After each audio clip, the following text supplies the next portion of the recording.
Streets and Scholars. Thanks for tapping in for another fire episode. I'm Alex Alonso, and I'm here with the Eastside General, FG.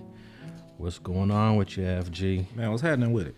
Oh, man, I'm just over here chilling, man, and just going through some notes and trying to figure out what we're gonna attack this week on another fire episode. But let's start off with telling the people where can they find you right now online doing your thing. Man, you can definitely find me on Instagram at FGeneral1. Tap in with me. Shoot me some, hey, come holler at me. You got a question, you got something. A lot of you dudes got comments. You know what, it's crazy that you even said that, Alex, because I'm still struggling with people in the comments of certain YouTube pages. And the thing about it is, come to my Instagram. Hit me on Instagram. You know, if you just doing it just to be a troll or something like that, but if you really got an issue, hit me on Instagram, man. Let's chop it up. But you can also hit me on FG Unleashed. Got new videos out. New videos gonna be out every other day. You know, I'm back on it. You know, so FG Unleashed on YouTube, FGeneral1 on Instagram. Now, you've been dropping a couple videos lately, man. What are some of the themes you've been hitting recently? Well, you know, I got different topics, you know, just based on, you know, my YouTube channel is geared on the little homies that's in the streets. You know what I mean? Trying to get them to understand, man, that the shooting and killing ain't gon' get you nowhere but a death sentence or the penitentiary. You know, it falls on deaf ears, but it really don't. They listen, but at the same time, they may not take heed just based on the situation that they in the streets, Alex. And I do get that. But you get people that come in and don't, you know, man, you almost 50. Why is you trying to tell these dudes anything? Because it don't stop. You know what I mean? For anybody that had children, just because my kids, I have 29-year-old kids. Well, they not kids, grown men, but they're my kids, you know. Yeah. And I don't stop teaching them. You don't stop teaching your kids. You could be 70 and they can be 50, and you still trying to make sure that your kids get the best perspective that you can give them. So I definitely get out there and try to, you know, spit it to them on that. You know, they want the stories. They want me to interview George, and they want me to find the, you know, the end thing that's popping. But at the same time, man, I'm kind of focused on these youth, man, and trying to at least get them to hear me, because I can't go touch them. I can't reach them, you know. So keep on trying, man. I'm going to keep on trying. Okay. And also, YouTube's about to drop like this new thing, handles, where people could actually interact with you through YouTube. Oh, so, is that right? Yeah, they're going to drop that soon. They used to have a DM feature, but they got rid of it, but I guess they're going to bring it back. And so the name of your YouTube channel? FG Unleashed. Okay, and I'm at Street TV, so tap in with me at Street TV, and also tap in with me on social media at Alex Alonso 101, Twitter, Facebook, Instagram. And then we also have a Streets and Scholars Instagram page at streets.and.scholars. No doubt. And we posted some pics last week. Man, I didn't know your rig was that clean, man. Oh, yeah, man. Yeah, you was doing your thing. Yeah, I just, I think I threw this little candy magenta paint on it. That we used to go to this place called Castro's on Broadway and 40th. Everybody around here used to go down there to get like a candy type paint. Yeah, they don't exist anymore, but shoot, everybody was taking their cars there to get painted.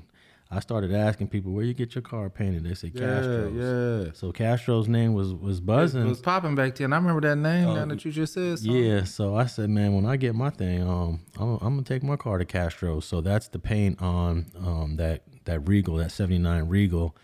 It was a magenta, because you know what's crazy? When I bought the car, it was pink. Oh wow. And I was driving it pink for a minute, like at least 2-3 months. I'm driving around in a pink car, and I didn't really hate the color after all. You know, I think that there's like this misconception that pink means gay. You know, like just like the rainbow. No doubt. The rainbow's supposed to be. Now it is. Yeah. It used to be just a rainbow. Shit, I love the rainbow. No doubt. And it's funny because my 62 Chevy, the last one I had, I was taking it to the paint, and I wanted them to paint it a gold color, like Ice Cube had in the movie where he was Doughboy. He had a gold tray or something in there. Boys in the Hood.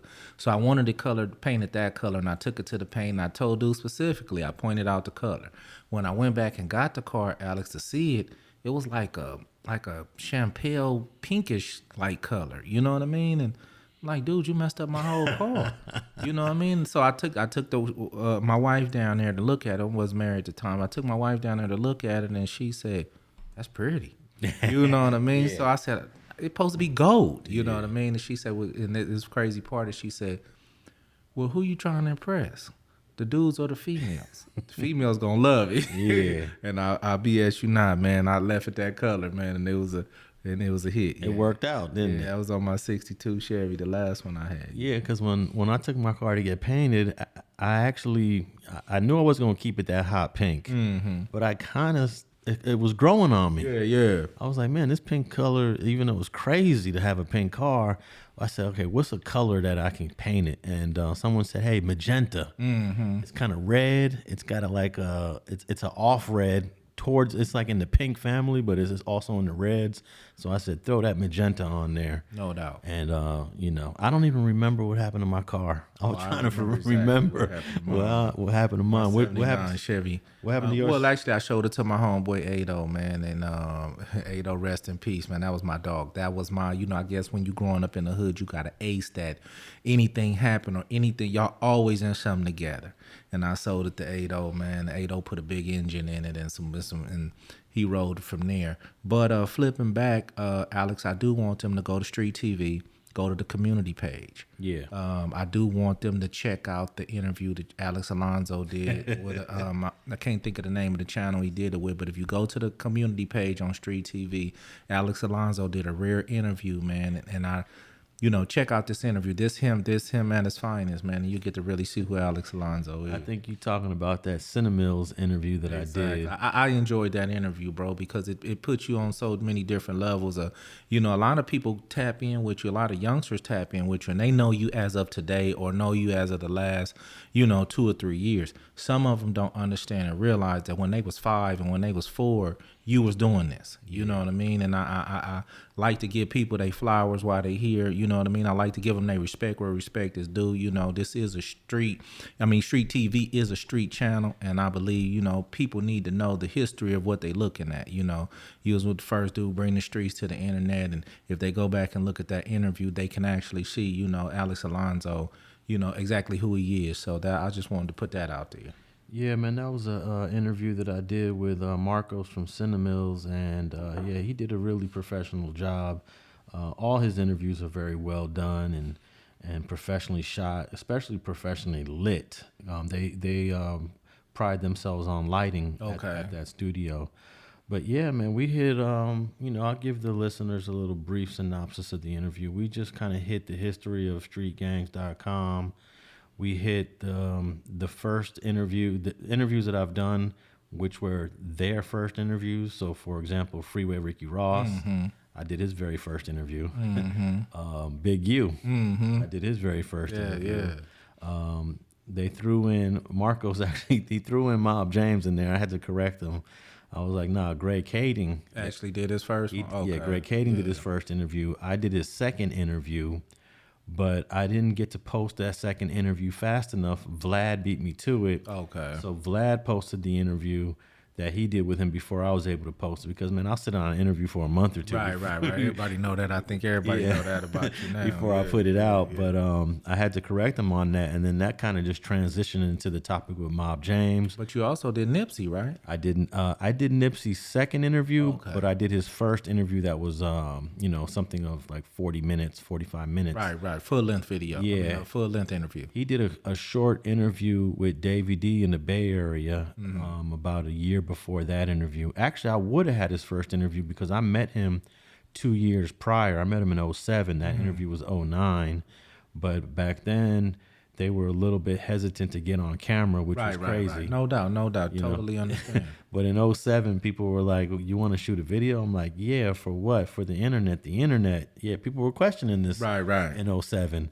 But I imagine they would be. Yeah, so he went into all the interviews I did first. We talked about paying for interviews, which is now becoming a little bit more common on certain platforms. So yeah, it was a cool interview. Go check it out. It's Cinemills TV. You can go to Street TV and just click on the community tab, and it'll take you straight to it, though. But hey, I wanted to get into something that I just heard on the news, man. There's been 870 arrests for the Capitol riots of January of 2021. And that's an incredible number of people to arrest, but that's not all of them. I know, Alex, but that's still an incredible number for them to go do. That lets you know the intelligence, and when they really put the resources to it, what they're capable of. So even for the people who listening, 800 and you say 70? 870. That's a lot, bro. You know what I mean? So they went back, did their homework. They were serious about it. It goes to show you the intellect that they have. So when you out here doing some shit in the street, hey, they want to know. If they want you, they gonna get to the bottom of it. 870. Wow. Yeah, and they're actually asking for more funding. Mm-hmm. They said that they need more money. I'm not sure who they would be because I'm assuming it is the Justice Department is doing the investigation of most of these. But yeah, they said they need more money to, I guess, figure out. They're using the internet, they're using social media, and they're using the public. No doubt. Some lady actually reported, she was like, wait up. That guy works at my job because she saw the hat. And Right. And this guy was wearing the shirt from the job he works at. So all these people are losing their jobs too. Oh, no doubt. Yeah, they're getting fired from their jobs. Yeah. So and they had decent jobs. These wasn't just correct dudes that came out the projects, and then these were some affluent people. Some of them. Yeah. So I don't know how many people.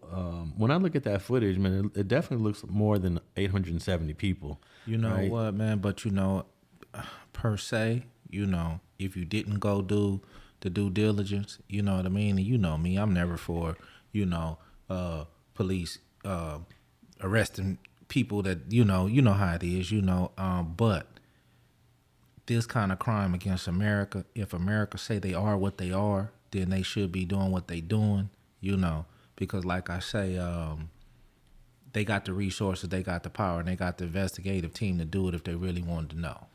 I'm thinking that at least 1,500 people were involved in that. Think it was that many? Yeah. I'm gonna have to go back and look at the video. Yeah, I didn't think it was that many. I could be. I'm definitely wrong. I've been wrong before, but well, they already got 900. So damn. I think they could probably They stormed that thing, didn't they? yeah, they could squeeze out 600 more arrests. Yeah. 417 of them have already pleaded guilty. So a lot of these guys are either going to fight their case, take it to trial like Guy Reffitt did and failed, or just take a plea and go do your 2 years, 1 year, 3 year, whatever they're going to give you. So yeah, man, I wanted to tap in with that because we talked about that on a previous episode of Streets and Scholars, and I want all the listeners to know, hey, we update our topics. So this is probably the second or third or fourth time we've talked about this Capitol riot. No doubt. But we're talking about it in the context of arrests, in the context of people trying to take this to trial and going to prison. So if you're new to Streets and Scholars, go back to episode number 1 and catch up. Because we've talked about this topic and other topics multiple times. Just like last week was the first time we kind of talked about this Dublin, this all-female prison, federal prison, Dublin sex scandal. And you know what's crazy is that I did some more research on it, and there was a employee of the prison that was actually filing complaints with the federal government, I guess back in D.C. For years, and she claimed that all her complaints were being ignored. Her name was Tess Korth, Korth, Korth, and apparently she's the one that really just blew the whistle on this, but apparently this is just normal activity going on in Dublin for years and years and years. I don't know how many, I mean, you could say this has been going on for 20 years or more. You can, but at the same time, I'm wondering in what context did everything happen. Like I say, it's hard. Sometimes, it's hard for me to pick a side just based on the dynamics of you have an inmate, you have you have a horny inmate, you have a horny man. I mean, it's just, it's hard for me to draw the line on who's wrong and, who's telling the exact truth. That's basically what I'm saying. Well, yeah. Well, Tess Korth, she was an employee of Dublin. She was in prison. She worked as a CO. And once she started to really file complaints and get this to the public, they relocated her. She had worked in Dublin for 25 years. Damn. Yeah.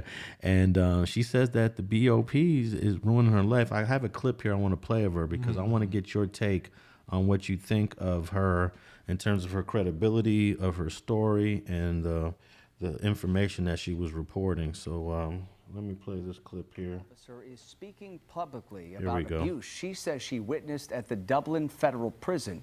So far, 5 officers have been charged for having sex with inmates. New at 10 tonight, in a rare interview, Tess Korth broke her silence about leaving her job after 25 years. She says she was forced out for blowing the whistle, and now a Bay Area congresswoman wants answers.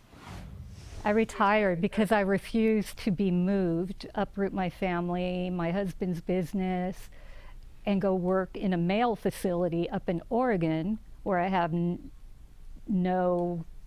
You know, after 25 years, I refused to be reassigned because I reported something. I told them to shove it and some other choice words. They've been reported. The things that other staff have observed them doing, like sitting in their office in the dark, watching inmates, terrorizing inmates, being abusive to other staff members, just things that they're not supposed to be doing, are ridiculous. And we have been reporting stuff for years, and you know, they still work there. They did COVID wrong, the COVID quarantining. They were locking pregnant inmates up, which is against policy. They're not supposed to do that. I kept telling them, you cannot lock up pregnant inmates. It's against our policies. You are not allowed to do that. They didn't listen to me. They didn't care. We ended up having one miscarry. I did a report to the Office of Inspector General. Within a few weeks of that report, everything turned upside down. I started being retaliated against.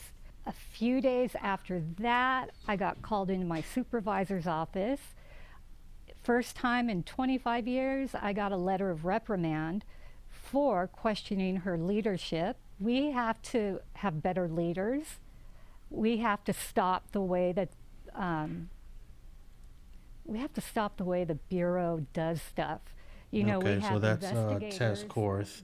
We get the point there. What do you think of her whole, her version of events? One of the things, she's never been reprimanded in 25 years. They were giving her, they were moving her from Dublin to another place. The place in Oregon is a FCI called Sheridan. I don't know if you're familiar with Sheridan. Yeah, she didn't want to go there, so she just retired. She had 25 years in, and I'm thinking that because she's a woman and she's seeing these female inmates go through whatever they're going through, it's the reason why she wanted to blow the whistle. Right. I know she probably didn't want to uproot or move her family to Oregon, but from what I'm hearing, it's beautiful up there in Sheridan, Oregon. But I believe the things she's saying, Alex, no doubt. Don't get me misconstrued on what I'm finna say. She played it by the book. But she's also the classic whistleblower. Everything don't get played by the book, especially when you're dealing with prison.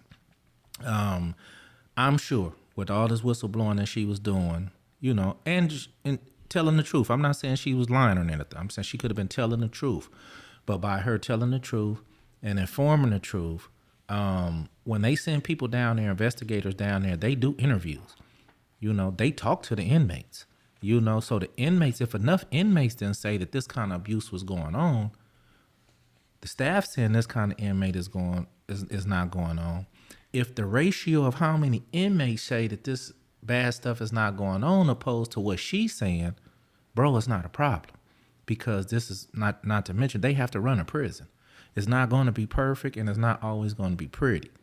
But I'm not saying she's lying at all. She could be telling the A1 truth, and I believe her. It's just she don't seem like she understand the politics over the last 25 years because she been in the system so long that she realized and understand that policies are policies. She's a policy person. The BOP done changed. You know, 25 years ago, don't get me wrong, certain people that went to federal prison were different from the prisoners that's going there now. You know, even back in men's prisons when it come to federal.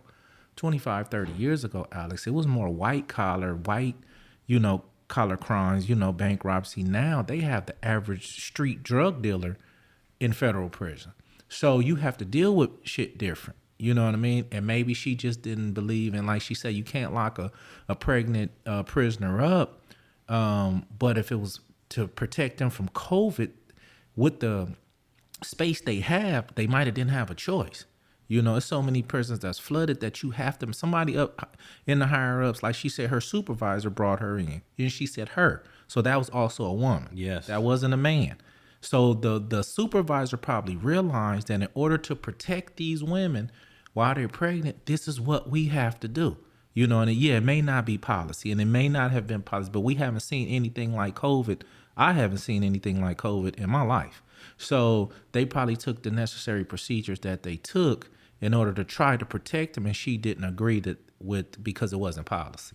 So what's the reason to reprimand her? Say, you know what, we're gonna move you, we're gonna transfer you to a prison in a whole nother state. Why not just sit her down and say, look, we understand your concerns, but this is what we're gonna do, and just send her back to work and let her have, go on her merry way. A lot of people don't take that as face value, Alex. They take those aren't the rules. You know, they stand on the rules and they stand on their principles of being a stand-up employee. You know, they're called what they call them. Damn, it's a name it's a name we used to call them. They company men, company women. You know, and they want to go exactly by how the rules were set forth. And she probably knew policy in and out. But everything ain't about policy, especially when 2020 came around and people had to, everybody in America had to do what they had to do, So sitting her down, she probably said, no, I'm not doing that. I'm not going for that. Everybody not going to turn a blind eye. And while the whole rest of the prison probably said, listen, we doing the best we can under the circumstances. The inmates probably wasn't putting in so many complaints. They probably said, listen, she's part of the problem because we still have to run a business. We can't disrupt the way this business is going on and do all these certain $1 million ideas that she have in order to put inmates in certain spaces and places and all that sort of stuff. It's easier to move her than to change the policy at this prison. Okay, well, apparently she was one of the main people to kind of blow the whistle on all these employees at the BOP in Dublin that was having sex with multiple female inmates.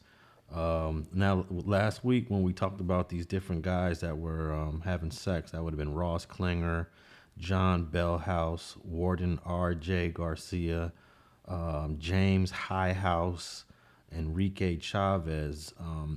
Only Ross Klinger has pled guilty, and so has the chaplain, James Highhouse. But we were unaware of if they were going to go to prison or not. Mm-hmm. You didn't think that this warranted prison time, but when we after the show was over, we did some research and we found out that James Highhouse actually got 7 years. No doubt. And I was shocked, but at the same time, they, of course, I can only get the information that I can get and have my opinion that I have. I believe they had substantial evidence that he was doing more than I thought they was doing. And actually made not to mention, was that the warden? Yeah, the warden. But yeah. all his charges were related to having sex with the inmates. Right, but my whole point was just more or less like I believe they held him at the highest standard. So we gonna punish you at the highest level, or we gonna punish you the most because we put you at the highest level. Man, you supposed to been able to look over this. If it was one of your subordinates, that you maybe turned a blind eye to. Okay, maybe we can accept that. But when it's you yourself, we gonna make an example out of you. And it seemed like they did. Yeah, one of the charges was sexual abuse of a ward, and I guess a ward is the inmate in Dublin. Right. And that's an interesting. I never heard of that offense. That's a real charge, sexual abuse of a ward. And even though some of the sex is consensual, maybe. Well, I would say probably it's hard to actually say. See, this is what the attorney for some of these women. What she's going to say is none of this sex is consensual, mm-hmm. even though they may have had the sex consensually. I'm putting air quotes, mm-hmm. because of the relationship, the power dynamics between an officer and an inmate. Just because they consensually did it, they may have consensually did it under duress, knowing that there was no other choice in the matter. I don't know if that's something that you're gonna buy. No, I'm not. I'm not, because at the end of the day, man, you have to physically beat a person up and take it if they said no. And my whole ideology was based on, you got 300 others that'll be like, hell yeah, but you're gonna beat this one up to say no. That was the part that, and I'm not saying it's impossible, or that was the one he liked the most. I'm not saying that's impossible. I'm just saying for the options that they have in these facilities, it just seemed to me that they wouldn't have went that route. You know what I mean? So that's why I, made the determination that I made. Yeah. Well, Jessica Pride is an attorney from San Diego, and she's going to be representing at least one of these women. Actually, multiple women are coming forward. It seems like every time I go online and research the story, there's another female that's saying, "Oh, me too." Well, me no too. doubt you're going to get that, because we got that. I mean, we got that with the OJ cases. Yeah. But I mean, not the OJ. I'm sorry, Bill Cosby. You got the Me Too thing going on, and but this is one thing about it. I also have to look at, Alex, that sometimes when I look at certain women in prison, I look back and say one of my homegirls, and can say, man, there was no way that they took nothing from her. You know what I mean? She had to agree. But then I also had to go back and look at, it's also women out there that's so submissive and so passive, and to believe that, I beat your ass, or I lock you up, or they can't take solitary confinement, so they give in really unwillingly, but they do give in. So I do have to take all those dynamics into consideration, that, all these females ain't some of my homegirls or something like that. It's really people that went to prison that was just really soft as cotton, that just was easy to manipulate even on the street. Once they got to prison, it was just like they felt like they had no other choice. So I do have to take those women in consideration and say, maybe these women like that were manipulated and were, you want to be locked up or in a one-man cell, or you want to, do this, and they chose the latter. I do have to take those women into consideration and say that's highly, highly possible. Now, what you just explained in terms of a woman that may be softer and docile and gives in to having sex with one of the employees, that can be considered a rape. Definitely. Even though she gave in, it wasn't forced, it wasn't taken, it wasn't, beat out of her. No doubt. I really consider that as a rape. I talked about it last week, where I couldn't see the vision, but when I went back and thought about it, bro, I said, hold on. I know some docile women. I know people that will, want to smooth the situation over before they put up any kind of fight, and I had to take them women in consideration. Now, there's another woman that came forward, and she identified herself. Her name is Andrea Reyes. She was in Dublin. She did a few years in Dublin, and she was one of the ones that Ross Klinger had sex with. She did an interview. I want to just play a couple minutes of her and what she says she went through at the FCI Dublin. Well, it was very toxic. Right off the bat, when I got there, about maybe a month into it, I felt hopeless, and like they didn't believe me because I was an inmate and nothing I said mattered. They were officers, so whatever they said, it was their word against my word against theirs, and theirs was going to win no matter what. He was really initially mean to everybody else and really nice to me. He started making me feel comfortable with him, started making me feel like I could talk to him. Well, it didn't take long for him to actually say that he loved me, that he was in love with me. I used to do a lot of work around the prison, and it was one day that I was in the SHU working on the floors, and that's where he pretty much let me know that he was looking into my files, and he knew that I had 4 children. He knew what city I was from. He knew all about me. And I was just like, whoa, he's on some stalker stuff, or he really likes me. I didn't know which one to think at that point, what to believe. All the time. He threatened me all the time. He would tell me that he was going to kill me, and kill himself. He told me that all the time. And I was afraid because obviously he knew where I grew up, he knew where I lived, he knew where my family lived. He had all these details about me that, thanks to them having access to my PSI and my mental health. So one day he called me into his office and he pointed at his computer screen and he's like, why didn't you tell me you had this? And I said, I remember earlier when we first started talking, he had told me that he knew there were certain things going on with my mental health. And I told him, I was like, okay, so fast forward to when he calls me in the office. He actually points at the screen and he's like, why didn't you tell me you had this? I have this. And I told him, I said, you told me you looked at my mental health before, like, so I assumed you would remember that. And he said, no, I didn't remember that. He's like, but yeah, you're right, I have looked at it before. So I said, okay, and I said, what is this? Why do you have access to this? So yes, when I'm talking about my mental health, he knew that I was bipolar. And when he called me into his office, he pointed out the PTSD that I do have. So that's when he said, you know, I have PTSD as well. Why didn't you mention it before? And I was like, well, you had access to my files. You told me that you knew what was going on with me. So that's basically, yeah. The reason why I feel that he used it against me is because, first of all, he told me he had looked at that. And second of all, he knew my triggers. He knew what would trigger me. I feel like it's something that needs to be talked about because it's just reoccurring. And it's like, what if that girl would have been successful in her attempt? And what if that could have been me? That could have been me if I didn't have the people that I did, the support that I did around me. And that's why, like, I know she had the same or similar issues like I did. And that's why I say that I feel like he used it against us. I feel like he literally would pick the ones he felt were weak. All right, that's Andrea Reyes. She is from Paris, which is on Riverside County, just east of Los Angeles. Paris, California, not Paris, France. Paris, Perris. And she said something that you kind of said, that some inmates are a little softer, a little more vulnerable. No doubt. And she said that the CEO, I believe she was talking about Ross Klinger, would look at the file on certain people and see, oh, okay, she's bipolar, oh, she's this, she's that. Okay, I could definitely break her. Yeah. I'm wondering if that's what you think going on. They look at these files and see who's weak, who's strong. No doubt, but they definitely can look into your situation. You know, it's so much stuff they can do. Even go look in search your cell, and what they'll do is open your photo out.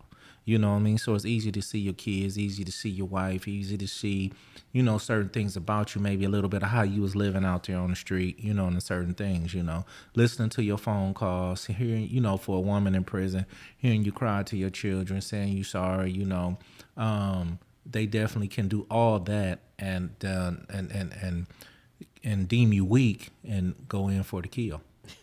Yeah, so I think all of these females that did time in Dublin, and so far I've counted up to like 5 or 6 of them, they're all going to sue and they're all going to get some money. I don't know how much it's worth. I don't know if they're trying to get like a couple $100,000 or if this is going to be like millions of dollars. But shoot, it's hard to put a price tag on, you know, you violated me sexually. No doubt, you know what I mean? And I believe that they should be awarded, you know, like you say, the money may not even compensate what they went through, but they definitely, you know, if they were manipulated and took advantage of, Alex, they should be, you know, compensated in some form of monetary, mental health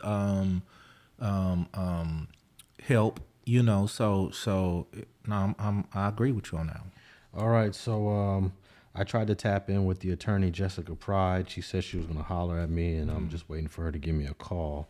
Let's see. Hey, man, we're still waiting for these 2 council members to step down. They just refused to step down. That's Kevin Deleon from Council District 14 and Gil Cedillo.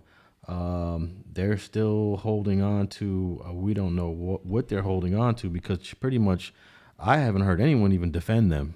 No doubt, but are they having any meetings? Or are they showing up? Or what's going on? Have you heard anything about that? No, because the council president actually had to stop having the meetings because the public response was going to be so heavy. Yeah, it was too great. It was going to disrupt any meetings. So they're actually impacting city business, because city business can't get done because they want Kevin Deleon, and I say they, the people, want him out. He did an interview with Tavis Smiley just recently, and he's trying to say that he wants reconciliation, he wants forgiveness. Oh, yeah? He made a mistake. He did 2 interviews. The other interview he did local news here. But I don't think there's anything that you can say to get out of this situation. It's not, you know what I mean? But at the same time, he gonna exhaust all his remedies, you know. He gonna try to, you know, force his hand, and I think at the end of the day, it's gonna end up being a very, very awkward situation. Because they're the highest paid council members in the country. There's not another city that pays what they get in $207,000 a year, man. That's they're in the 1 percentile of income earners. Man, he better sell out the pretty new house he just got up there on that hill, man, and go and get him a job at 7-Eleven or something. He's gonna have to do something. But here's an interview. This is not the Tavis Smiley interview. This is a clip of an interview he did on local CBS News. And this was recent. This was just the other day, man. Okay. Let me tap in with this interview here. Because he knows he was wrong. Let's see here. A short time ago, we spoke with LA Councilman Kevin Deleon, who says he has no plan on resigning his council seat, but he also says he failed. I guess my first question to you is the question all of LA has for you, which is, what is Kevin Deleon going to do? Will you resign your council seat? Let me say that I'm not going to mince words. I'm not going to deflect blame. I'm not going to defend the defenseless. This past week, I've taken inventory with my family, with my friends, with my staff, and I've raised a light, a bright light, you know, doing self-examination. And I'm sorry. I'm sorry to my constituents. I'm sorry to my colleagues. I'm sorry to the family of Mike Bond and to my family, to all those who have supported me, especially the janitors and security officers and the hotel workers, because I failed. What do you think of his apology so far in this interview, man? Man, that's weak. You know what I mean? It's super weak. You know, if you took self inventory yourself then, man, then you would have saw, man, what you really were. You know, and not only did you fail, and if you did fail, then why are you still trying to be here? You know, weak apology, man. Yeah, let me continue this last part. The words that were incendiary, words that were painfully hurtful, and I didn't do that. And I'm so sorry for the city of LA for not stepping up and being the leader that they expect me to be. Listen, I grew up in poverty. Youngest child of a single immigrant mother with a 3rd grade education. And I represent a district that's among the poorest in the entire nation. It was devastated because of the coronavirus. I had the highest infection and mortality rate. I have the largest homeless population in the entire city of Los Angeles. It's a district it's been underserved, it's been under-resourced, it's been under-financed, it's been I've heard enough of this guy. Yeah. He is a politician for real, huh? No doubt. I don't like the way how you trying to sound sad like a 3rd grader and shit, you know, like a 3rd grader that's in trouble. You know, mommy, I really didn't mean to steal the donut. Dude, get out of here, man, that shit. Well, you know, there's a lot of people that are posted up in front of his house. They're still out there with tents. I've been meaning to stop by there, man. I haven't had a chance to, but he's not budging, man. Do you think that he's just going to try to make people forget about what happened, and hopefully there's some other news that comes in that kind of displaces the story? Or is he going to have to step down because he still has 2 years left on his term? I don't got him lasting 2 years without it being so much of a problem for the city council as a whole that at some point that, you know, he going to have to realize, and other people going on the council who, even if anybody riding with him, going to have to realize that, man, this dude is really going to make everything for us unpleasant. So we need to figure out a way to try to get him to resign. Well, the only way, if he's not going to do it, is to have a recall election, which I know that for a fact he would lose that because there's no support for him whatsoever. And actually in that interview on CBS, one of the questions that the guy asked is, do you have any support right now? And if so, who? And he couldn't name anyone. He just said, my family and my friends are supporting me. But there's not a single person that is supporting him on the council. Even Joe Biden, the president of the United States, has weighed in. Oh, yeah? Yeah, Joe said, hey, man, you need to resign. Yeah. So if the president says it's time to go. Right.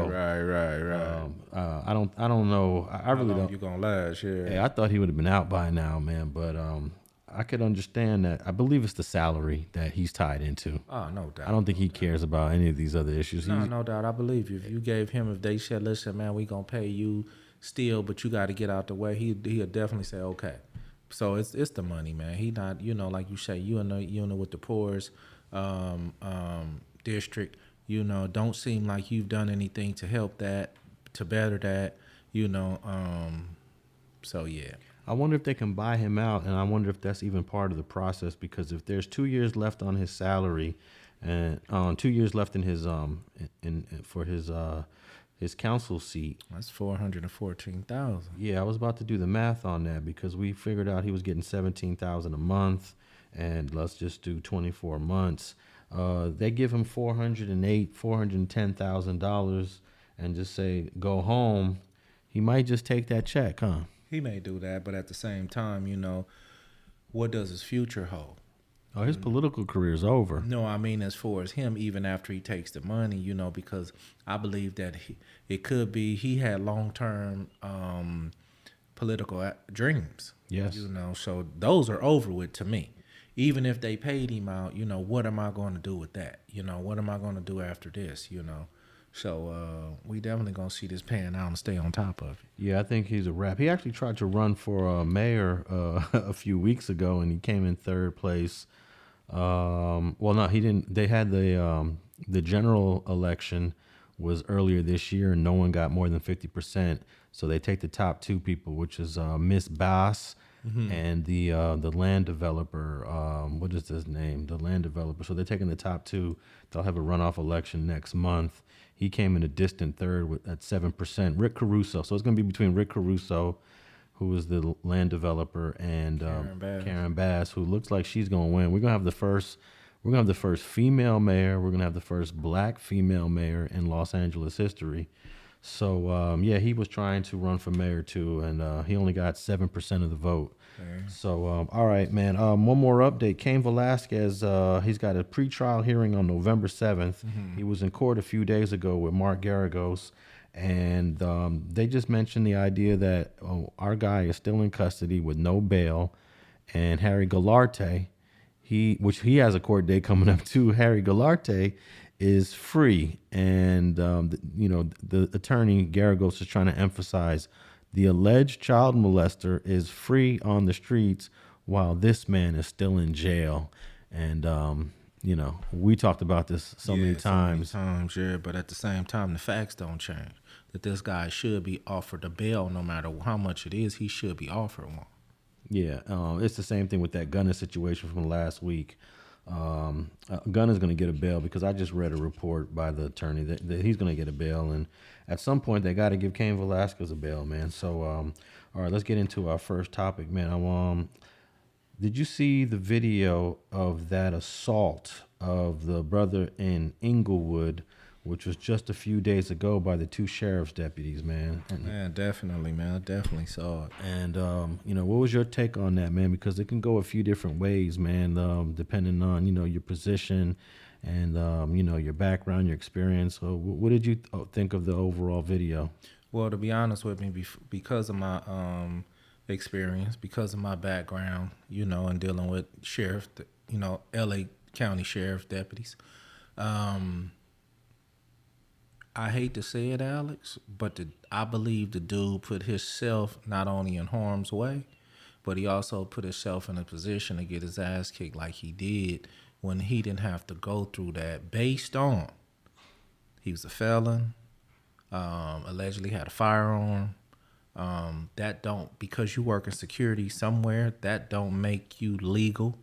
To me, people were complaining about where they just walked up and profiled and went straight to him. No, somebody called and said, this man has a gun.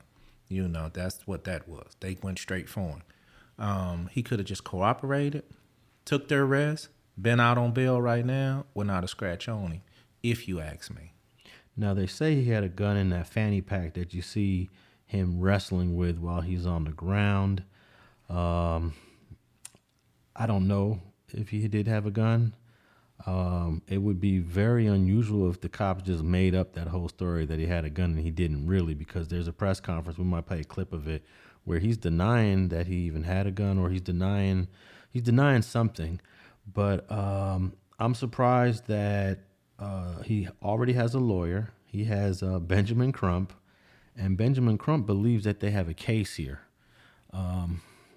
Where do you think Benjamin Crump could create a case that's going to be beneficial to his client if everything you just said is true? Slim and none, based on, you know, if you have the call that came in, they responded to the call. They went exactly for the man that they thought. I made sure I said allegedly earlier, you know, because like I say, I didn't see him pull a gun or nothing like that. I didn't see them physically hold up a gun and say, look what we found. But if all those things are true, man, it's hard for a legal search and seizure. It's hard. I'm just wondering what angle being is going to try to come with, you know, and working as a security guard while you're a felon is not going to fly. Yeah, I'm a little confused on that too, because I did look up that he does have a conviction, but he was working as a guard, so that's kind of weird. Let me play this one clip. This is what's his name? Blake. What's his name? Anderson Blake or Blake Anderson? His name is Blake Anderson. Mm-hmm. And here we go. Let me see here. Let me cue this up. This might not, here we go. Let's see here. All right, I might have to come back to it. But the first question I have about this situation is that it took place in Inglewood. Mm-hmm. And Inglewood has their own PD. But these are sheriff's deputies that rushed them. If you look at the video, they just pulled up in the parking lot and rushed them. Right. So that's a little confusing to me. Why are the sheriffs in Inglewood doing what they did to this guy? You know what? Sometimes it's its own an area. I'm going to tell you a story about I know for anybody that's seen the Street TV interview with me, you know, I owned a barbershop for 21 years on the corner of Compton Boulevard and Harris. This was definitely the city of Compton. But because of the zoning that they have for the police force, I had a situation back in the day where me and a young lady was arguing. I poured some soda in her face. She called the police and said I hit her. No, actually, she drove down the street, saw the Compton PD, flagged him down, brought him back to the barbershop, said that I hit her. So dude say, man, you know, she say you hit her. I told him exactly, hey, listen, man, I poured some soda on her, but I definitely didn't hit her. Yeah. You know what I mean? So he believed me. You know what I mean? And so what he said was, now we right here on Compton Boulevard and Harris in the city of Compton. He said, ma'am, if you want this man to go to jail, I have to call the sheriff's department because of the zoning. So I believe in some of these cities, when they set out the police and they contract sheriff's department, it's a zone that the sheriffs are able to overlap, because it was like that in Compton. And I believe that's what the situation is. It's a zoning thing in contracts with the sheriff's department. Yeah, well, I've looked at the map of Compton, and you're talking about on the east side of Compton. Right, no doubt. There are actually a couple of patches, which is I never could understand this, but if you look at a map, there are about 2 little patches on the east side right over there that are carved out that does not belong to Compton. It's the county of Los Angeles. Exactly. But it's inside of Compton. It's inside of Compton. So these are little patches, I guess, the sheriffs can patrol. My mail said Compton.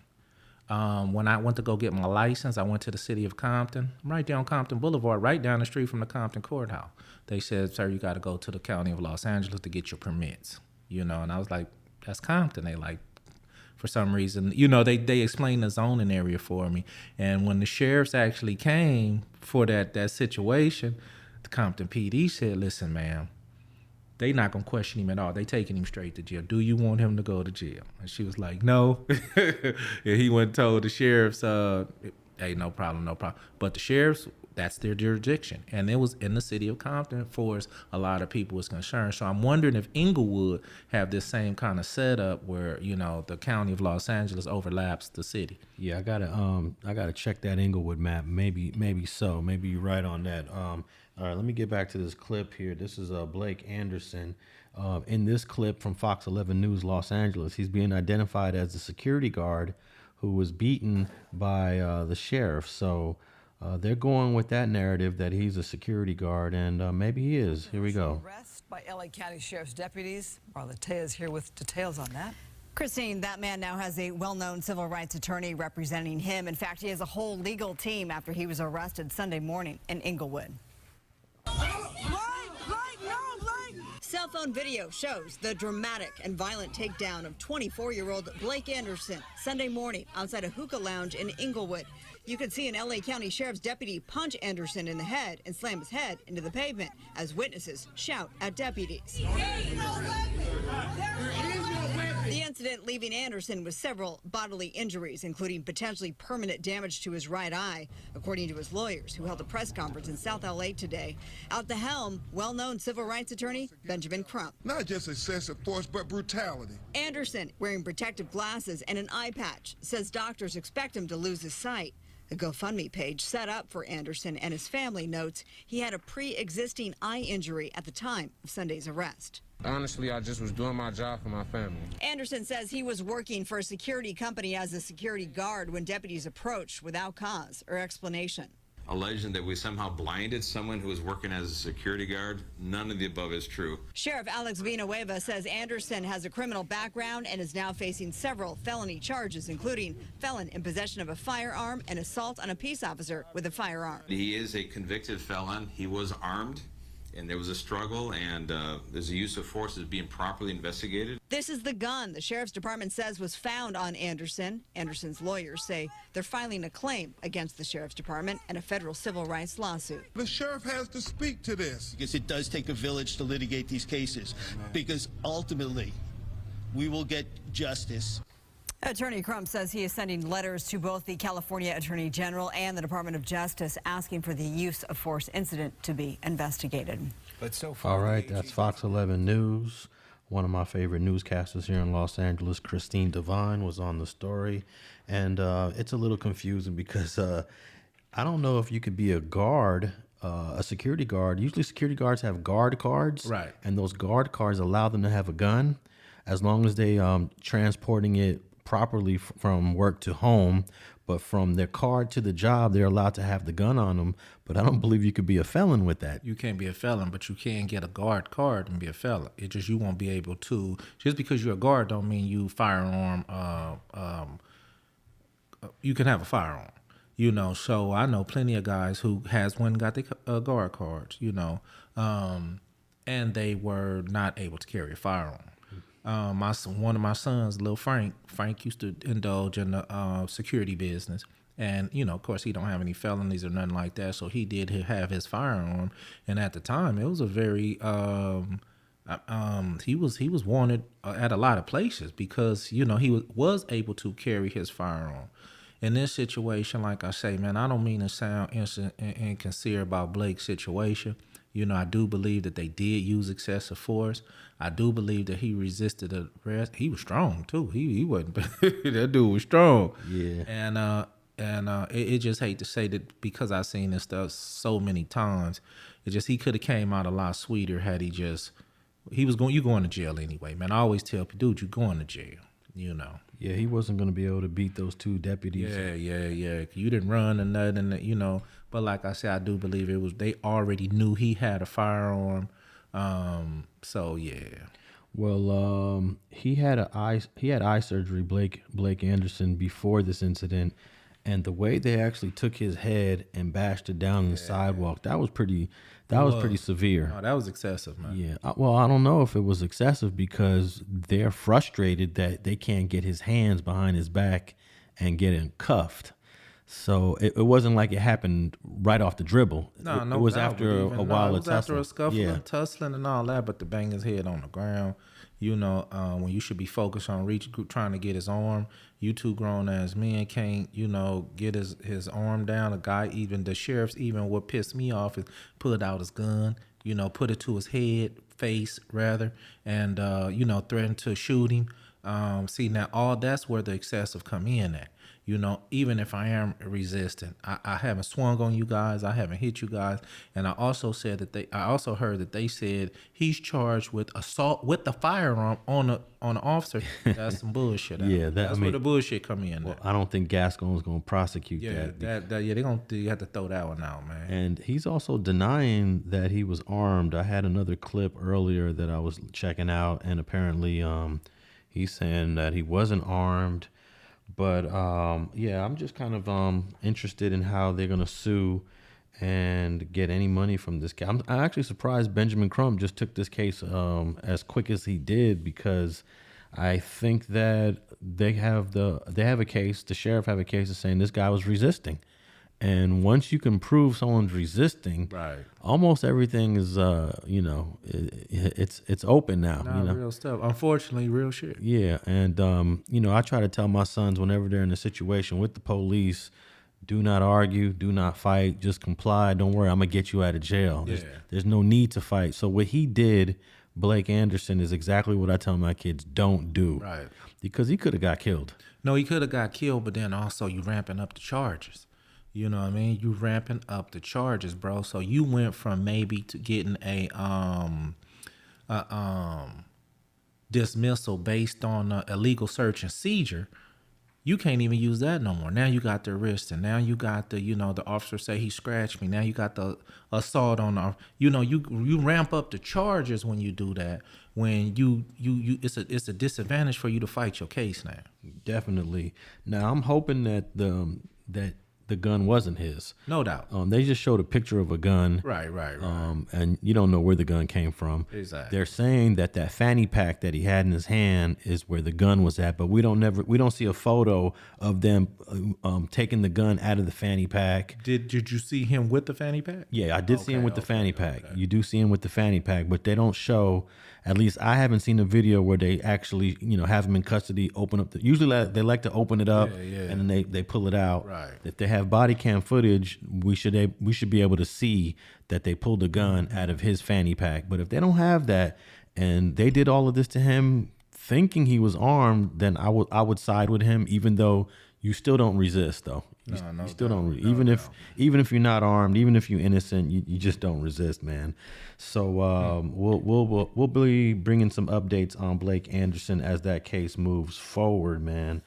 And lastly, I wanted to talk about a guy we've talked about before. Actually, before we go on to the next topic, which is going to be Miko Worldwide, Blake Anderson does have a GoFundMe. And he currently has $23,000 raised. Their goal is $30,000. Mm-hmm. So if anybody wants to support Blake Anderson, just go to GoFundMe and just type in Blake's medical eye loss and attorney expenses, and the page will be there. He's got already 576 donations, $23,000. I mean, that's an incredible amount of money to raise just in a few days. So that means he does have public opinion on his side to a certain degree. No doubt, but at the end of the day, it should be some people who, we still gotta, he's right now, he's innocent until proven guilty. So sometimes we do need to support our people, just sometimes they need the financial help in order for the truth to come out. I don't know what the truth is, but maybe others do and believe that, he's innocent. And if that's the case, regardless, there's nothing wrong with helping a brother out. Now, let me throw one scenario at you regarding Blake Anderson before we move on in terms of the way he resisted, because he just had eye surgery. Mm-hmm. He slammed to the ground, and his instinct might be I need to keep my face off the ground, and I need to use my hands to keep my face off the ground, keep my eye off the ground, because now I'm just inches from the ground, and the only way to protect my head is to use my hands to push up. And that's maybe one reason why he didn't relinquish his hands, because of the eye surgery that he just had, I don't know, a week or 2 or 3 prior. Mm-hmm. And eventually they did slam his eye, and it looks like he's going to lose that eye. So what do you think about the argument of the resisting wasn't resisting. I was trying to protect my eye that I just had surgery on. You definitely have a point there, and a lawyer could, a good lawyer could, argue that point. I would argue that I definitely would have had my head laying down on the side where I didn't have surgery on the eye, or if I carried a fanny pack, I would have put my fanny pack under my eye and protected it. But at the same time, all those issues are arguable, and you got Ben Crump gonna go down through there, so he may have action. Yeah, there's no doubt. I'm sure Ben Crump got an angle because no doubt, no doubt. He wouldn't have jumped on this case, man. All right, man. So let's. I wanted to tap in with this last story, man. I think it's very interesting, and this is something that I kind of saw coming. You might have saw this coming too, but Miko Worldwide. Apparently, about a month or two ago, some dudes went on the internet and said, "We just robbed bro," but there was no confirmation. No doubt. If he robbed bro. Right. I saw it and scrolled right past it, and laughed. I just laughed because I thought it was fake. Yeah. You know what I mean? So I thought it was just some hype, some clickbait, and I scrolled past it, but I didn't know it was serious. I didn't know it was real. Yeah, these guys did a video. Let me see if I could play this little clip. This is a clip from about 2 months ago. And that little shit came out about bro, little boy. This is Slat Zai. He is doing that sick ass shit. That nigga fuck with. So basically what we did, we had bro down here yesterday. We took his chain, took the nigga bleak, we took his YouTube plate, all that shit. But like it's the principle though. It ain't even about him being gay. We ain't got shit against gay mom. Just like bro touching on kids and shit. He little boy. And you know the nigga was 17. Yeah, he knew it. Like he telling her, like bro, like why you did? Nigga ain't have no good excuse on why he did that. We took all of that shit though. We got the video footage. Y'all niggas want that shit? Come with that bag on. That bag. 1090 yeah. China Mac. DJ we got that all of that shit, y'all. No jumper. Send that shit. Send that bag. Y'all want that footage, man. Shit. Gang. Yeah, I guess the new thing now. All right, so this was in Tennessee. I believe it was Chattanooga, Tennessee. These bros, they lured him actually.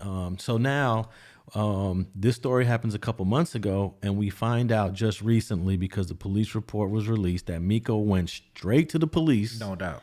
And he walked right into the station and identified the people that robbed him, told the whole story. And now this guy, Zai, and how do you say? Slat Zai. Slat Zai is in custody, and one of the charges is he in custody? I know his brother in custody. I know he was on the run. Did they end up catching him? Well, I'm not sure. One of these guys is in custody. His brother is in custody. Okay, and I know he was on the run up until recently. I don't think they even caught up with him yet. I could be wrong, but I know his brother is in custody. Well, one of the charges that they're throwing on these guys that's going to be very serious and which is probably going to cost them a lot of years in prison if they're found guilty of it is their kidnapping. Now, kidnapping is one of these weird terms that every state defines it differently. Right. O.J. Simpson went to prison for kidnapping in Vegas, but he never really kidnapped anyone. No doubt. What he did was he prevented someone from leaving a room. Right. That's considered kidnapping in Nevada. If I want to go somewhere and you stop me from going there, that's kidnapping in some states. So what happened was they invited Miko into some place that he thought he was going to do a vlog. And while he was in there, they did their thing on him. They hit him over the head. They took his jewelry, and the police threw in kidnapping in there, even though it's not the traditional kidnapping. Well, in California, I know back in the day when we was in the county jail fighting a lot of cases, the homies was coming through with certain cases / kidnap. And back then, Alex, it was if you move a person more than 10 feet at gunpoint, they considered it kidnapping, and the homies was getting kidnapping charges. Exactly. And that shit carried a lot of time. These dudes were careless. They were wild for putting this on the internet. Even if they hadn't, though, to me, you basically told on yourself. But even without that, Miko went down there and told them everything about you. Told them everything about the situation.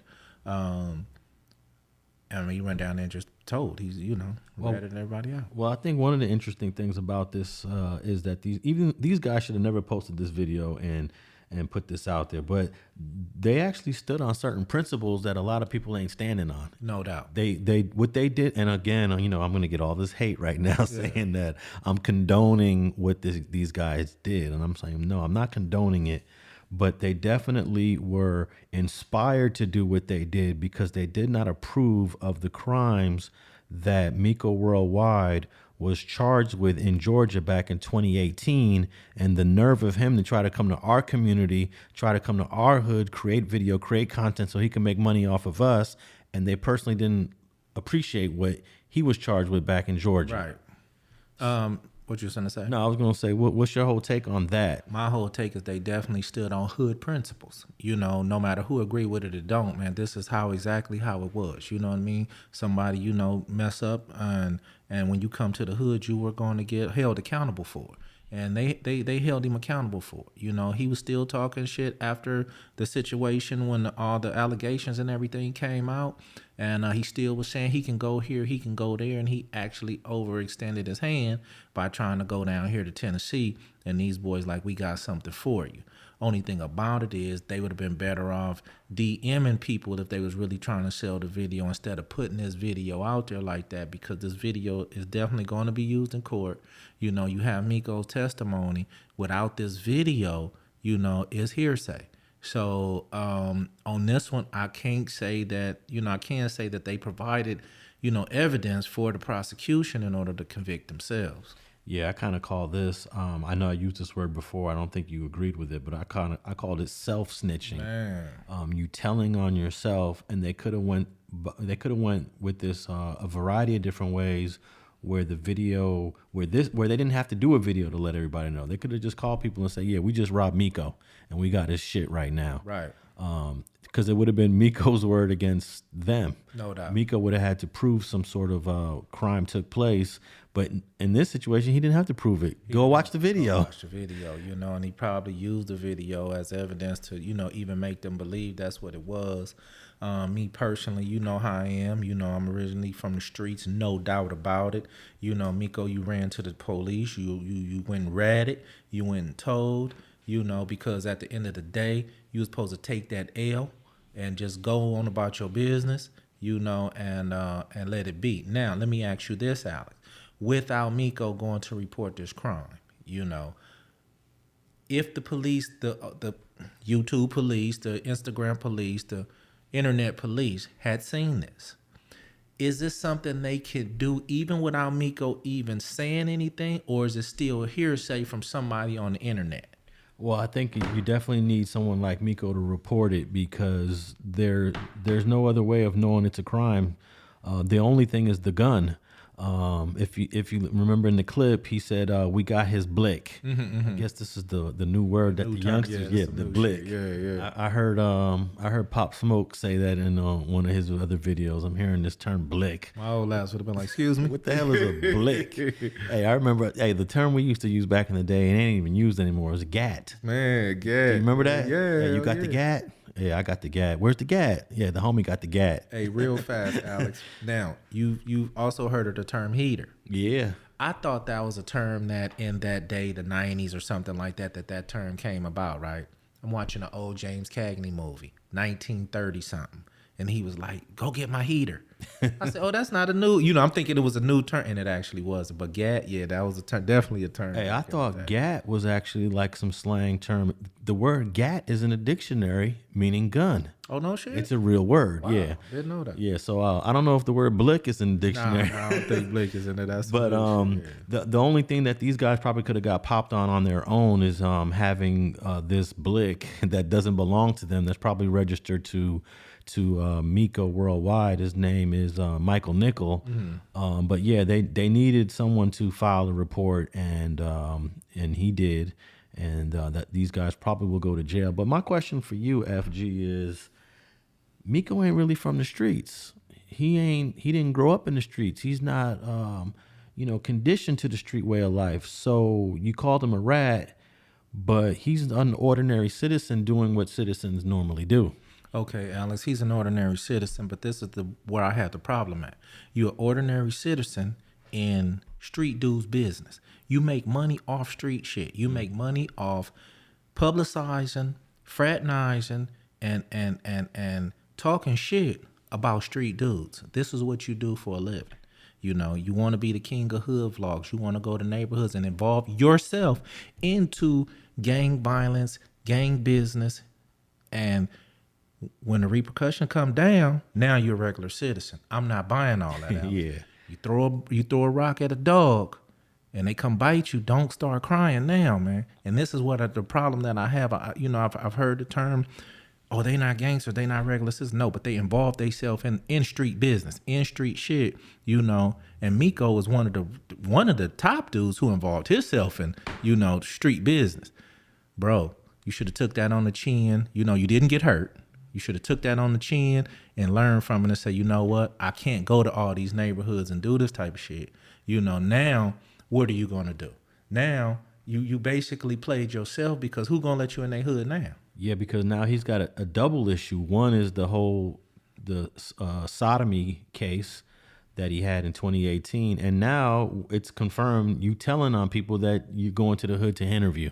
No doubt. And you swore you wasn't. Even before that video, I think he did a disclaimer that I'm not trying to, implicate nobody into a crime or nothing like that. And, you made a disclaimer before you made the video, but at the same time, you went and told to the police. Now, I'm going to be honest with you, in a rap situation like that, bro, you wasn't hurt at all. Supposed to took that on the chin as a learning lesson, and be like, look, either let me change my profession, let me do this, but you going to people's neighborhoods, trying to put them on the map, but also trying to pad your pockets from it, exploiting gang activity is what, basically, you doing for a profit. And then when something happened, man, you want to run to the police, you a rat to me.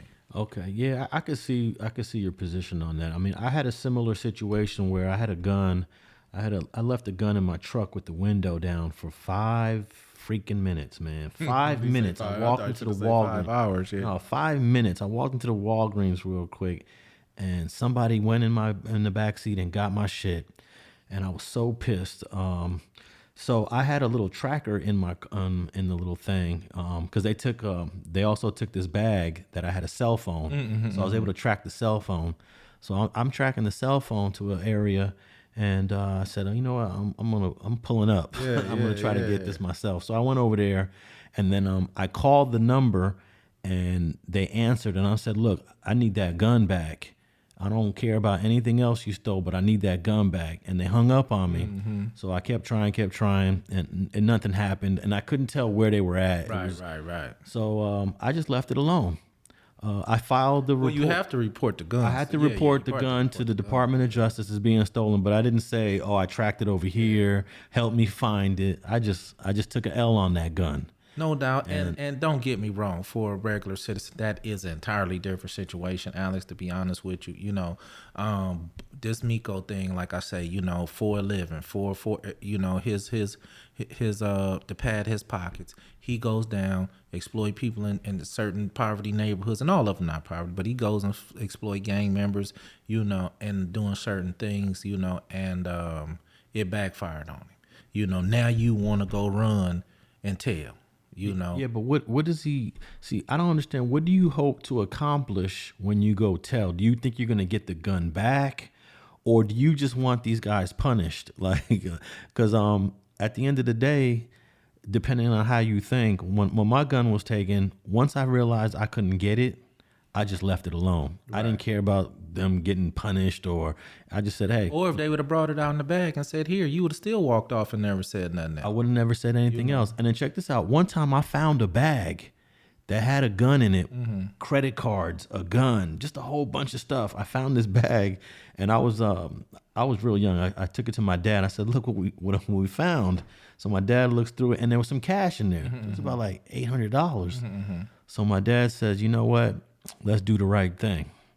Let's give him his stuff back. So we got on the phone, and I heard my dad say, look, man, we're going to give you your bag. We're going to leave it at this place, but I'm keeping the cash. No doubt. I'm letting you know I'm keeping the cash. Yeah. My dad said, I'm keeping this cash, but I'm going to get you your gun back. And the dude was like, I'm cool with that. Right. So he didn't call the police. He didn't mind that my dad kept the $800 or whatever dollars it was. But it don't seem like people like handle business. Like this is the underground way to handle their business, right? I mean, that dude could have went to the police and said, look, these guys, they just gave me my gun back, but they still stole $800 from me. Right. He never did that. No doubt. You know, it was a certain integrity, you know, and he took the L on based on he slipped. No matter how he lost it, he slipped. I'll take the loss on the cash, some, you know, credit card, some certain stuff so hard to replace and call and report this and that, and then the gun in itself. That's a whole nother situation. That was the honorable thing to do. I always say honor amongst thieves, you know, but you guys didn't steal it, you know, and you found it. That was the honorable thing to do.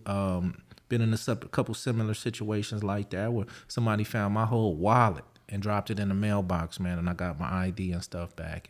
But at the end of the day, this is a different situation with Miko, you know, and there's a few people that have a issue with FG based on, you know, they don't like the way that I'm quick to call somebody a rat or a snitch, you know.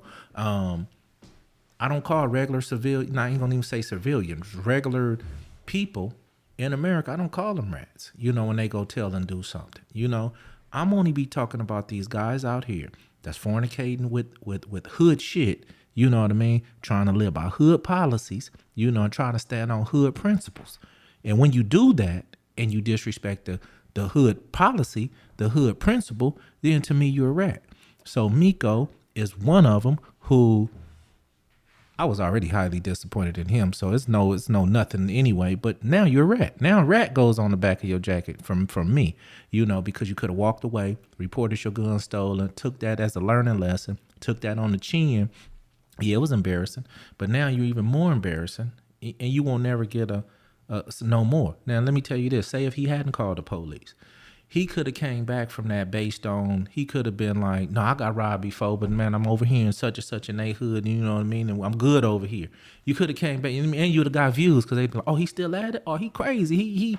He shit, he with it. You know, and you could have stood on that. I just don't see you, nobody letting you in their hood now. Yeah, you're 100% right on that. Him not reporting it and him just taking the L would have made him more of a sensation if he continued doing his vlogs. No doubt. But now he's in a situation where now he's got to be concerned about people that are mad at him for what he did with the 17-year-old. But now that you told on these guys that are probably going to go to prison, man, I don't know. Well, not to mention, Alex, you know, it's a case still involved. So, you know, they gonna want witness testimony. What you going to do then? You going to have to go get up on that stand and tell them what happened. And this is what's going to go. This going to be aired out across the internet. Yeah, well, maybe he's hoping they all take deals and it never goes to trial, and he doesn't have to take the stand. Yeah, well, we already know he went and filed a report, so it don't matter. Yeah, I noticed that his channel, he's only put out like one video in the last month, and he's slowed up. Maybe he's decided that this is not what he wants to do anymore. Well, you know, that's understandable. You know, with him having all the scrutiny on him, man, a lot of people don't understand. You know, everybody want to be in this social media internet world. This social media internet world ain't to be played with, you know, for a couple reasons, Alex. For one, you know, you put your credibility, you know, throughout your life on display when you jump on this internet. You know, like I said, I never had plans to be here just based on this wasn't my lane, you know. But at the same time, you know, I didn't mind putting it on display, you know, and it's a whole lot of people that when they put it on display and people go check the Carfax, you know, they find discrepancies, you know, and it ain't no easy thing out here in this internet world. Okay, man. So Miko Worldwide, we don't know what he's going to do, man, but we definitely told on these guys. I honestly, I'm not going to be as strict on him for telling as you are, but I do think you make some valid points because he has inserted himself into the street life. He has definitely made money and made a career of trying to tell the stories of these people in the street life. And to a certain degree, when you're a civilian and you're immersing yourself into the street life, you almost have to start abiding and respecting the codes of the people that you're covering. And he certainly, based on what you said, is not honoring that at all. No doubt. And like I say, he has, you know, implemented himself into the, you know, the street gang situations where, like I say, you know, he made money and he inserted himself into this. So, you know, you definitely got to go by some of the rules when you get down through here, because people want to trust you. People want to know, man, that if we let you in our hood to even do an interview, like, come on, man, have some integrity for the gang. That's where it crosses over at. Like, bro, we letting you in our shit. Have some integrity for the gang, you know. But hey, it was an unfortunate situation that happened to him, man, and we'll see how it play out. Well, you said earlier he didn't get hurt, but he did get hit over the head. Oh, they boo-bopped him? Yeah, they did boo-bop him a little bit. Oh, okay. Nothing too major. Yeah. I don't think they knocked him out, but they just right. A little boom. Yeah. So I'm sure he felt violated, humiliated, and you know, no one was there to give him some advice. Right. If I was there with him, I would have said, look, man, if you tell on these people, you're not going to be able to come back here ever again. It's just going to go on the internet. It's going to go viral. And then other places are going to start looking at you kind of funny. Are you sure you want to do this for a gun and a gold chain? And he might have thought about it and said, okay, yeah, I'll just take the L. But I'm guessing that nobody was there to give him those viewpoints. And I'm sure he looked at himself in the mirror and saw a little bit of blood trickling down. And, you know, sometimes you get into your emotions and your feelings when you feel like, you know, you're on the losing end of a battle. And he went straight to the police. Well, I do want to use this as a learning lesson, you know, not trying to aid and abet anybody who's, you know, robbing people, but this internet thing is something not to be played with. So these guys that got on here, not from a Miko standpoint, but from the robber standpoint, to get on here and say that you committed a crime, you know, I mean, it's really some of the dumbest shit you can do. I know sometimes people may think they being slick in wording. These guys that wasn't this case. They just blatantly said what they did. Maybe they really didn't think he trusted that he wouldn't go to the police. And unfortunately, these guys can land up in prison, you know, if they're caught. Possibly they can land up in prison, and it wouldn't have been worth it from their end, you know, at the end of the day. Yeah, I'm sure they're regretting it too. They're probably like, no doubt. Yeah, no doubt. This was a huge mistake because of the guy whose name I keep messing up. Slat Zai. You know, I could see he's trying to you know, get into rap. Well, the whole thing about it, not to cut you off, Alex, but they say he had a little following. They say he had a little thing going on, had a buzz, and had a little yeah. So when you're on that path, the last thing you want for yourself is incarceration, because all of it ends right at that point. So, you know, man, it's just it's a crazy situation. But the social media, man, and this internet has people doing some of the most ridiculous things, and it's like, it almost hypnotizes people. I think these guys got a little hypnotized by the attention that social media was going to bring them. You know, you heard what they said. If you want to see the video of us robbing them, send that bag. Yeah, no doubt. So they was also not only chasing clout, but chasing a bag of money also, which they never got from anybody. Right. So, well, the thing about it is that don't mean they can't get it later, though. You know, because I'm sure still some people that want to see it. It's still some curious minds out there. It could be a special somebody on the prosecutor team that might send somebody to throw them a little something to get it, and you know, to even work them over more, because the video gonna be more substantial evidence. But like you say, man, I see personally, you know, because since I've been on YouTube and the internet and social media more, I do see, Alex, I have seen people compromise their integrity for views, you know, and for clout, you know. I never had even used that term ever before, you know. I got on YouTube and stuff like that, never, you know, but at the same time, I see it personally, you know, and at the end of the day, man, you know, hey, man, be you. Be you, be yourself, be true to what you are, because at the end of the day, man, if you are chasing that clout or you are chasing that fame, eventually you're going to slip up and do something that's not you, you know, and it's going to compromise your integrity, so, you know. Yeah.